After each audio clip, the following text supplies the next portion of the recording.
welcome back to the channel. And today I have some journals to share with you that I've made. It's not going to be a tutorial, it's just kind of a look through and share with ones that I've been working on for a little while now. So this is like a half composition book. I did take a composition book and cut it in half to make this little journal. I covered it in scrapbook paper, and then I just took some more scrapbook paper and wrapped it around the spine. This is a cutout from one of my scrapbook paper pads. So I just cut it out, and then I cut out a little bit of a bigger square. This is the inside looks like. So I covered the front cover with scrapbook paper, and I created a little pocket here. And this is just a little card that I made. It's another little card identical, and I made these little like bookmarks out of paper clips. So they're just circles that have been punched with like a circle punch, and I glued them together over the top of these paper clips. So they look like that. And then I have these little things that I made with a tab punch. So I took a piece of scrapbook paper, and then this is brown scrapbook paper, and I glued them together. And then I just used my tab punch to punch those out and created these little tabs here. This is another one of those paper clips. And then the back looks like this. I put the pocket over here on this side instead of on the front. So there's another little thingy right there. And then that's what the back looks like. So the back and front are identical, and then this is all from the same coordinating pack of scrapbook paper. So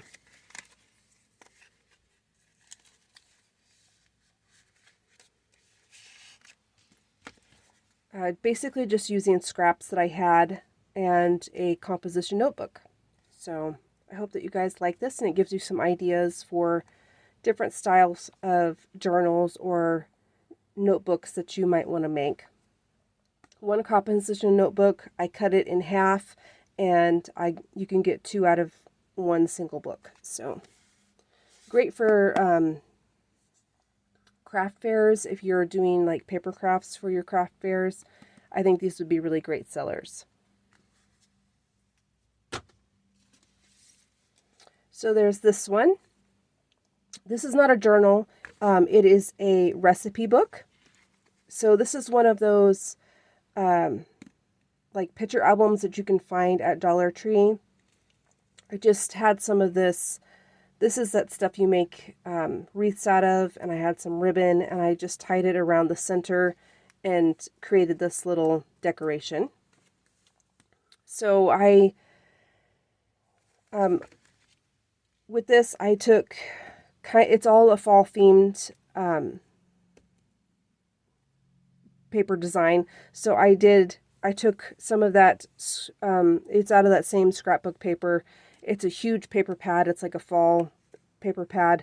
And I created this with brown paper in the back. So that's what that looks like. And you just slide it in. So each page has a decorative scrapbook piece of paper, and then a recipe card.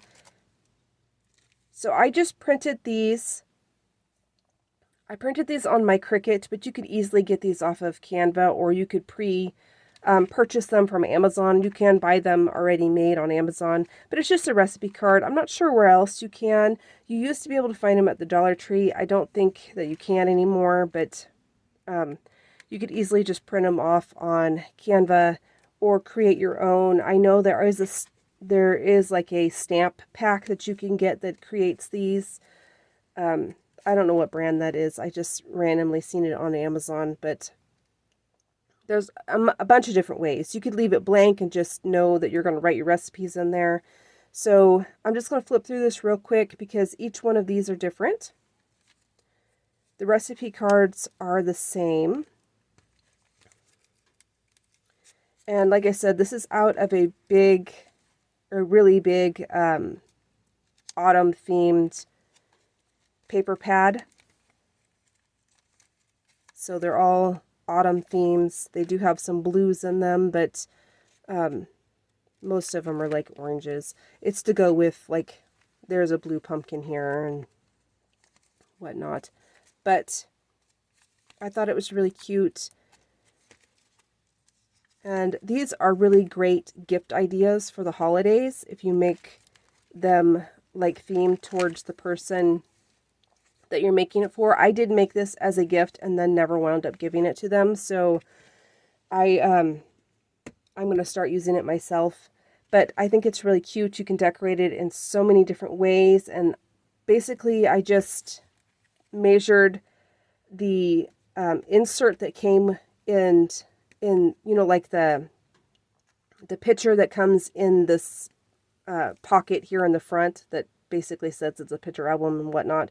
I measured off of that, and then I just cut my papers all to the same size and created the cards to the same size as well, and they fit perfectly in there. So they make a really great little way of decorating, you know, your common recipe book. But I thought I would go ahead and share it with you. I think it turned out really cute. So, and I don't know how many pages this is, but you get quite a few recipe cards in it. If you were to just fill every one of them with a recipe card and then maybe do the scrapbook on the back of it, you could do that as well. But I thought it was really cute doing every other one a decorative card. But yeah, so I thought I would go ahead and share that with you. So this is a composition notebook that I turned into a journal or a list pad, whatever you want to use it for. I covered the front with scrapbook paper and the back. This is all out of the same paper pad. It's kind of got these florals, and there's pinks and blues in this pad. So I kind of went with the this kind of grayish blue for this one. I do have a pink one that I made out of the same paper pad. Basically same concept, so I didn't bring it out to show you. So what I did was I cut this to the size, leaving this little black strip that's always on your composition notebooks. I just left that, so I cut it straight to the edge there. I think this one I might have overlapped it just a smidge, but you can do it however you want. And then I covered the inside with this paper, and then I created a little pocket here out of just another scrap that I had. I cut a circle here to try and have a little finger hole. And these are just leftover scrap pieces that I had that I created these little like notebooks or tabs to write in, whatever. But they're just scrap pieces that I thought would look really cute adding in the pockets. This is a notebook that I created. It's basically just a rectangle that I folded in half, and then I cut with decorative scissors, and it just slides over to keep your spot. I got this idea from those magnetic paper bookmarks that you can buy. And then I created tabs with my tab maker. I cut 2 different patterns. Hope that you can see that. And I sandwiched the paper in between them to create the tabs. So I have 4 different slots for tabs. And then this is what the back looks like. It's basically the same as the front, just a different pattern, different pocket pattern, and, you know, more random scrap little notebook tab things that you can write on. And that's what the back looks like. And then basically how you do this is when you place it, you just cut around the edge of your corners to make it the same as the corner of your book, because none of these are the same.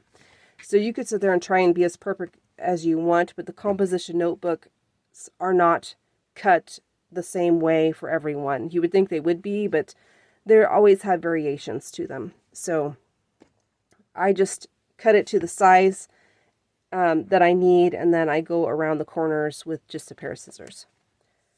So I really like how that turned out. And then this one I just made the other day.